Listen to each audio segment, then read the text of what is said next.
May 2025 in Biafraland, and we, of course, I believe that um, every Biafran should understand the fullness of what the Heroes Day represents and the implications. But there's some other sides that we're not looking at. You know, we are not really understanding the Heroes Day in that light. Yes, the Heroes Day um, made many Biafrans, you know, it's always said it's the Heroes Day is a celebration of the sacrifices of many Biafrans, and at the same time, the Heroes Day uh, makes us remember the things that we did right, the things we did wrong, and the various kinds of sacrifices that were actually offered. Some people were part of um, the Heroes Day negatively, creating a negative, side of the Heroes Day, which means what I'm saying is some people were part of those who sold us out and made so much of Biafrans lose their lives, helped Nigeria and the Nigeria contraption and the British contraption to kill many of our people. Some of our people were involved in that. They were, you know, instruments in the hands of the colonial masters to destroy our people and to kill our people. And some other people also died in ignorance, along the line of the sacrifice. Some other people were the problem. Some other people were the solution. And some other people fought bravely, and some other people were out there defending the truth. And this is so many sides of the Heroes Day, and this is prompting me to do something unique about Heroes Day, and connecting it with the truth and the fundamental things that happened 55 minutes, you know, let me not say I'm trying to expose what I'm doing, please let me expose it before I know it, now it's gone. So I want to appreciate you for joining me. My name is Kelechi Ambrose, and today is 30th of May 2025, and we're celebrating Heroes Day. At the same time, I'm depressed, and let me not say depressed, I'm so pained about the ritual killing story, going on. And the painful thing about it is that this is not just the only one. There are so many that have not been uncovered yet. So many. Not just one person or one group of people. We have so many carried out by governors, carried out by so many business people we know. And the amazing thing, or the mystery, let me just use that word, mystery. The mystery is that we have lots of people celebrating these killers. Now we have come to be money worshippers, based on what had happened to us as Biafrans. We have gone through hell, we have gone through situations that people now see money as the ultimate thing. In fact, once you have money, you are like a god. Nobody wants to investigate, nobody wants to find out where you got your money, nobody wants to, do the right thing to know, you know, um, to be sure. We just celebrate people when they buy cars, post it on social media. People just come all of a sudden from nowhere, and they are making money, and nobody asks questions from their villages. Nobody's asking, how did this person come about doing this? How did this person come about doing that? How did they get? We don't trace things anymore. The British contraption is designed to make people hide evil, so that the British would also continue to perpetrate their evil. So the narrative of why the Nigeria contraption is created is to keep evil things thriving, so that you don't ask questions, and then so you begin to look for ways of survival, because any way becomes the way, so that nobody thinks about who is stealing our resources. How is the British stealing our resources? Everybody is thinking of survival, and because everybody is thinking of survival, nobody is looking at what is happening to them, and how these things are happening to them, and who is behind these things happening to them, or how and what is going on with the things that surround them. It's very pathetic and very terrible, a situation we have found ourselves as Biafrans. But I want to begin here first, before I begin to narrate more of what I want to talk about today. I want you to please like this video and share on all your social media platforms. My name is Kelechi Ambrose, and please, it's very, very important you do that, so that you can help us spread the narrative and the gospel of truth, and so that people can get more of that. Sorry about the noise you're hearing from the window side. My window is just behind there. There's a tree there where men will sit down and they are doing nothing in the offices. They sit down there and talk, about so many things: football, politics, and gossips. And so what do you do, anyways? But I want to appreciate you for clicking on this video. Please, it's important that you spread this gospel, you know, um, of truth. Now, we have a very current story of one Kingsley who was apprehended, um, trying to kidnap a girl, and as they tried to kidnap the girl, after manipulating the father to take the cutlass of the father and telling you that, deceiving him, and then their daughter trying to kidnap that girl. And thankfully, we had some vigilantes around who were able to hear the sound of that little girl, and they came to the rescue. And that's how the the opening of this very massive criminal and abominable action going on in Biafraland is exposed. First of all, I want you to know we have so many of those criminal gangs still in Biafraland today, not exposed.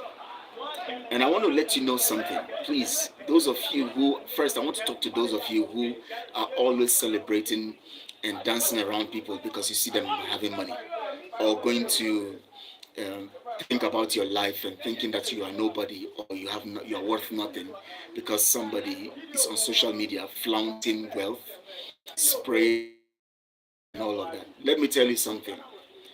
You see all this group of people who come on social media or who spray money here, of people who are busy, spraying money. 99.9% of them are in a cult group that are into evil. Believe it or not. The problem is that we don't investigate things. And if we want to start real investigation, we are not going to be talking about the police. The police can never do anything for you in investigating the corruption in your community. Now, those days in Biafra land, there were, before the colonial masters came, there were ways of dealing with evil. I want to remind you this. Our people were so advanced in leadership structuring and tactics. Before the colonial masters came, we had a good strategy to curb evil and to arrest criminality. In fact, our land was sacred. Our land could fish out evil because there was a structure, a system that helped our forefathers get to the root of evil even before it spreads. Before the colonial masters came, we had a well formulated investigative or investigating structure where people who indulge in evil are quickly arrested. We didn't need the police, we didn't need security agencies, we didn't need all of this stuff. We had a good structure, we had a good system that could fish out evil people. This was before the colonial masters came. When the colonial masters came, they located those people who have evil intentions, especially those who were sabotaging, or those who were um, in authority and who had evil intentions, but they didn't have the power to really execute these evil intentions. They were doing it on a level that's minimal. And so when the colonial masters came and promised them more things and told them they were going to help them, they were going to do this, they were going to give them wealth, take them abroad, make them see things about the world and all of that, they fell for it and they sold our land to the colonial masters. And today we have evil going on in our land that we cannot imagine. It has become so terrible that even ourselves, even with our own, limitations, we are the ones helping these evil people to thrive. Now you can imagine that man called Kingsley, they call Lion King, whatever his name is on Facebook, being a very just man in the sense of being just, quote, in quote. They said he was so religious. If you check his car, you see everything about him. He had the sticker of his ministry that he attends, whether I'm back or so. He has the sticker everywhere. And he was so religious. They made us believe and understand this. And he was so religious that nobody suspected the evil that he was doing. Now, can you imagine how someone would put a pregnant woman, keep her, bury her alive, seal it up, bury her there, and she is there dying gradually? And I mean, I have not been myself since I heard this. I watched this whole thing and heard this abomination in our land, in our Biafra. I'm so pained in my heart, so pained and worried. I don't know how you feel, because when things happen, I don't just look at the immediate action. I look at the long-term consequences. Who knows what had happened to us? Who knows what our forefathers have done that is making us suffer this way? And the truth here is, some people committed atrocious evil that has brought us this far, that caused the genocide of Biafrans on the from between 1967 and 1970. Did you know that it is still the same bold evil that made us lose over 5 million people till date? Do you know that it is still the same evil in the heart of people that has put us in the condition we are right now? Because before the Biafra 1967 genocidal war against Biafra, the 1967 to 1970, our forefathers, some of them committed atrocities. If you have gone through history and known the kind of evil that were carried out against the slaves, and the role our forefathers played, some of them, you would know that what happened in 1967 was not just because it had to happen and Nigeria could succeed. Was because we joined forces with our forefathers, joined forces with the colonial masters to bring abomination in our land. And that abomination made us lose the war. That abomination made us lose the war and caused Biafrans to be killed in millions. It was the abomination committed by some of our forefathers. Some of them at the helm of affairs, committing abomination. Now, I'm trying to link you now to the current things we have seen in Biafraland and the recent news of the killing and the link to the Dibia, the man in Enugu, who is flaunting wealth everywhere. People are moving around, praising him, calling him Odogu and all of that, and lots of things going on. The other one is being called Lion Man or Lion King, And you see, interestingly, they always have a business they are doing somewhere to make you think that they are making their monies from that business. And they always go into building materials. Basically, they always go into building materials. Either they are importers, or they are dealing on building materials. It is really disheartening. Today, Mazi Nnamdi Kanu succeeded according to the announcement we had from the lawyers. Mazi Nnamdi Kanu succeeded in the trial in trial, trial within trial. Thank God that stuff they were trying to admit, the stuff they said is the confession was not admitted by the court, and the judge was able to do that, not to admit it. But I keep telling us that yes, we know that court process is on,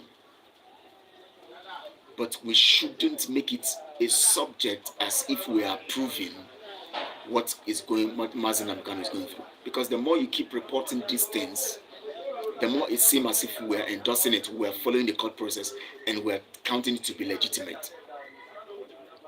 But anyways, we know that the only thing we need now is for us to get this abomination away from our land. And the only way it can happen effectively is first for us to get Mazi Nnamdi Kanu freed, because it is still the same abomination that made some people sell Mazi Nnamdi Kanu, and that is why we are seeing the evils going on in the land today. It is still these same kinds of people.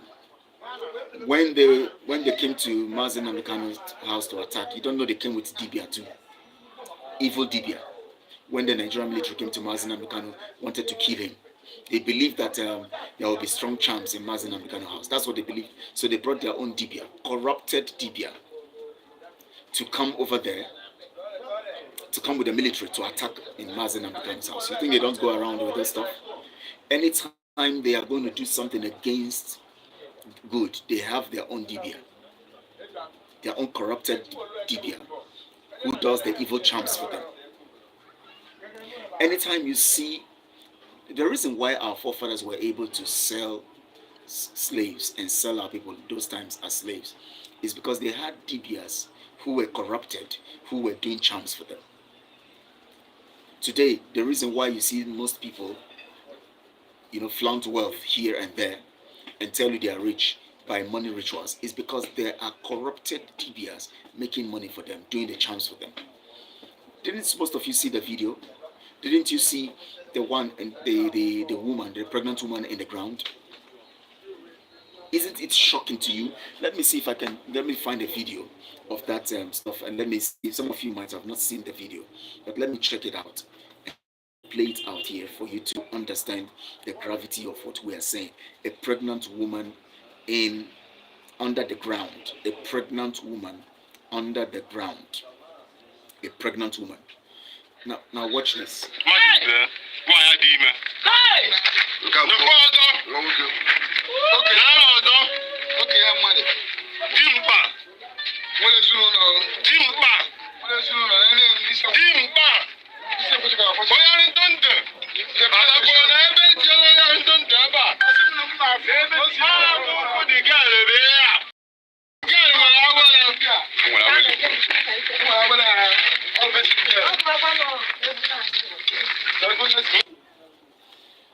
Were you able to see that?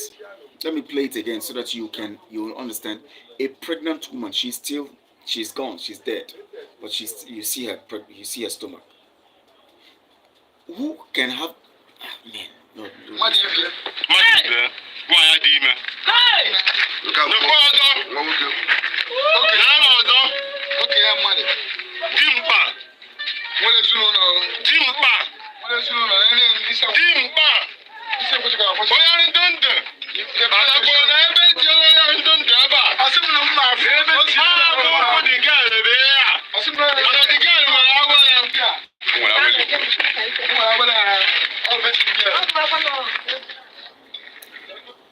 Now look at this.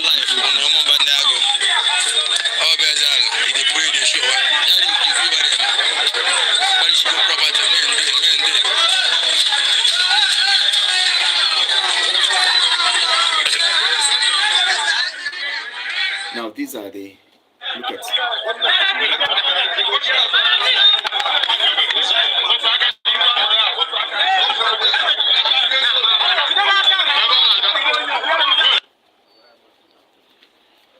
Now, how can someone have this kind of conscience? What are our people really thinking about? Because now in this video, I want to now make us understand some things and how we can begin to get these people. You see all these people who are flaunting wealth on social media or calling themselves Odogu and so many names right now in our land. We must begin to investigate them. And let me tell you how it's going to be done. Let me tell you how it's easy to be done.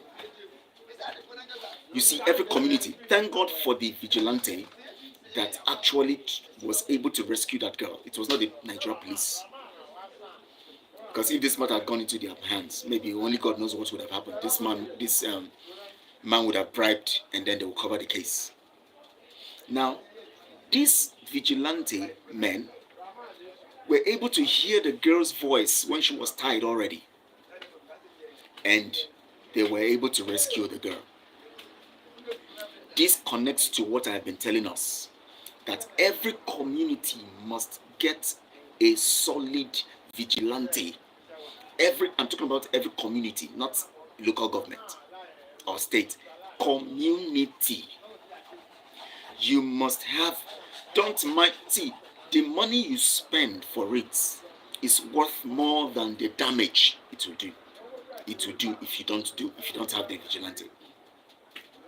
There's nothing wrong if every family is given just as little as 2,000 or 1,000, every adult in that community given as little as 1,000, and then talk to their council chairman, who will be allotting something to these people, paying them part something. If you don't want to involve those ones because they are connected to the politicians, you raise it yourselves in that community.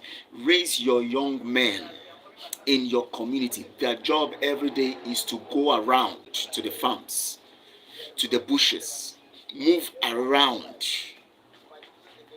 It would pay better than the damage that will be done. If you think that the money to be doing it every month is too much, every month is too much, you think that contributing 5,000 every month, an adult contributing 5,000 is too much, when the evil will come to your doorstep, you will know that it was better you contributed that money. Because look at the pregnant woman that was taken. Maybe they've been looking for her. Somebody would have said, oh, she ran away somewhere, or oh, she had been killed somewhere. Nobody knows nobody knew where she went. Nobody knew what happened to her. But look at her in that pit. We need the community. Now, this vigilante we're talking about, they would be chosen and selected within the community. The community will take charge. And then their job is to move around every day and to be observing those massive houses being built in Biafraland. Be observing them, be observing the people who own them, all these people who are spraying money and all of that. Be carrying out secret investigation on them. Every community should be able to do this, for God's sake. Every community. You see, most of these politicians, they are also into this ritual thing. Before they get into power, they do lots of sacrifices. So you see the politicians, whether the one that is just coming up or the one that is already there, they must be in each community. Take information, get the lowdown, write out, take inventory of every house, everybody in that community. Try to find out where they work, what they do. Begin to observe. This vigilante must be people who are professionals, not people who talk anyhow, drunkards. In your community, look for people who are reasonable, whom you know that they can be given minimal training. Get some reasonable people who have been veterans or in military or something in your locality, especially abroad, who can now help you, give them trainings. They can have a place, a platform, after the community have vetted and made sure that these people are reliable. You have someone who, either one of your person who is abroad or somewhere, or someone you can trust who have been in the military, who fought in Biafra time, they who have knowledge of investigative security and all of that. They have a WhatsApp platform where they train these people, give them knowledge, or meet them physically, train them. The vigilantes, their job is one, to look out, to be an eye for the community. On all these people who are in your communities, building serious houses and big houses, you don't know what is in the compound. And also, for those people who are in your communities, who also are riding bikes and doing some stuff, you don't know who they are working for. And then those of them whom you are seeing, young boys who you see, they drive cars and they want to carry the girls in the community. Before you know it, another one is missing. Nobody knows where these children are or taken to and all of that. And these young boys will come into the community, carry the girls, and because we have a family that is porous this period. We have families where parents cannot even guide their children. Parents cannot even talk to their children. Their children go for anything. They just show them money. I saw somebody posted on Facebook the chat that Kingsley was having with her, one Emanuela. She posted on Facebook, the Emanuela. That's how he has, who knows how many girls he has gotten from Facebook or other platforms, social platforms. That is where they get these girls. And when you have a daughter or a child that you didn't help to understand that money is just nothing, it is only for carrying out activities, it has no value to life. Money is paper. It's created from paper, for God's sake. Today, if they say that this paper, they are changing it, the one you have becomes valueless. It has no value to compare to life. Make your children understand this. Make your daughters understand this. Make your sons understand this. I don't know why parents are so careless, because you are so money conscious. Some of them are so relaxed that some of them, their children are into prostitution. They don't care as long as she's bringing something in. We must take serious steps in our communities. Every community must get a vigilante group.